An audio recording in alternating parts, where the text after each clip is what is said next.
हज़ारों मदरसे, लाखों बच्चों के भविष्य का, मुस्तकबिल का सवाल था।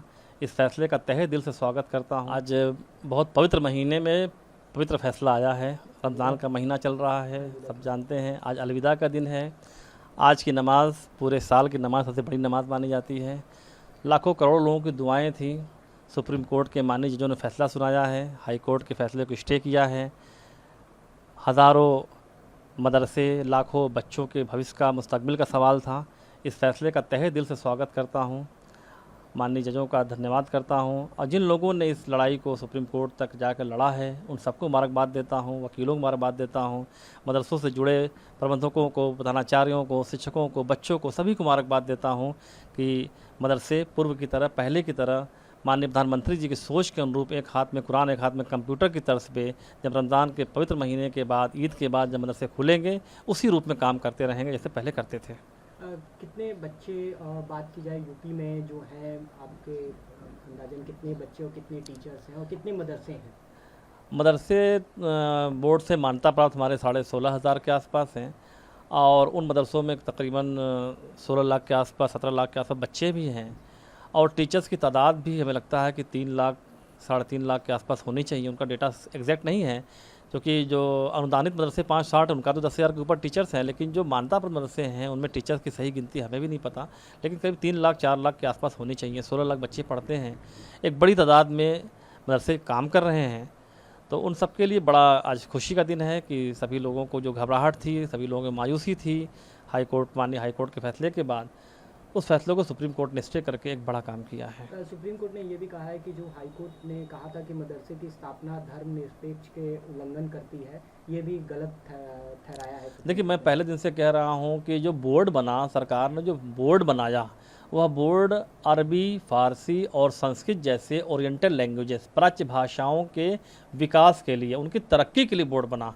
अरबी फ़ारसी आप पढ़ रहे हैं तो निश्चित रूप से अरबी फ़ारसी में क्या पढ़ेंगे, तो वो कुरान पढ़ेंगे। तो कुरान पढ़ना, कुरान कोई धार्मिक किताब के साथ साथ देश के लिए, दुनिया के लिए एक नज़ीर किताब है, वो सभी पढ़ सकते हैं, उसके बताए रास्ते पे चल सकते हैं। अब जैसे संस्कृत की पढ़ाई करनी है तो वेद पढ़ेंगे, पुराण पढ़ेंगे, गीता पढ़ेंगे। गीता को पढ़ना कोई धर्म को पढ़ना तो है नहीं, गीता भी ऐसी चीज़ है जिसको पढ़ करके आदमी जो है बहुत कुछ इबरत हासिल कर सकता है। तो उसको धार्मिक नहीं कर सकते।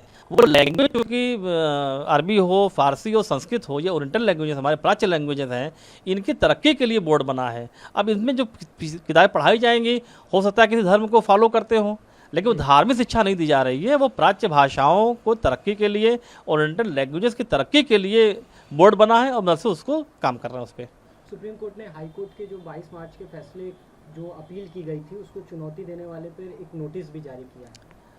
अब हर सुप्रीम कोर्ट से बढ़ के क्या है, सुप्रीम कोर्ट इस देश के सबसे बड़ा कोर्ट है और उसके फैसले का हम स्वागत करते हैं।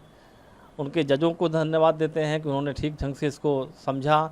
जो चीज़ें हम लोग कहना चाह रहे थे, हाई कोर्ट में भी हम लोगों ने पक्ष रखा था और यही रखा था कि ये प्राच्य भाषाओं की तरक्की के लिए है, उनके आगे बढ़ने के लिए है। अरबी, फ़ारसी, संस्कृत बोर्ड भी है। संस्कृत बोर्ड हमारा एजुकेशन डिपार्टमेंट में आता है, अरबी फ़ारसी बोर्ड हमारा जो मदरसा बोर्ड कहलाता है वो माइनॉरिटी में आता है। तो लैंग्वेज जो है, जो ओरिएंटल लैंग्वेजेस हैं, जो प्राच्य भाषा हैं, उनकी तरक्की के लिए बोर्ड बना है, ना तो धार्मिक शिक्षा के लिए बोर्ड बना है।